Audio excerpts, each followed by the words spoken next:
જય દ્વારકાધીશ. જય દ્વારકાધીશ. તમે અહીંયા? તમારા વીર રામદેવ પીરના લગ્ન છે એટલે મને રામદેવ પીરે તમને તેડવા મોકલ્યો છે. મારા પીરના લગ્ન? હા. હારું, તમે જલ્દી હોટલ હા, જાઓ. હા.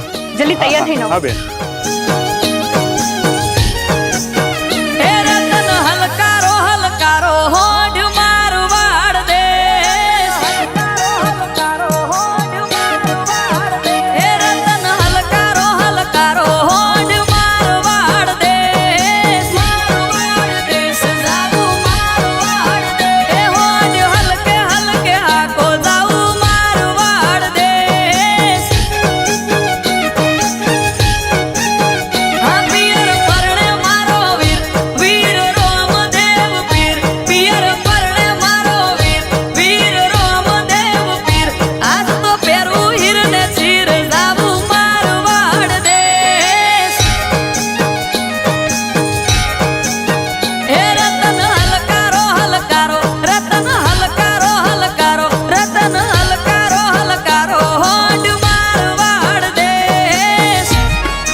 છેટી પિયરની વાત વચ્ચે ઊંચા નીચા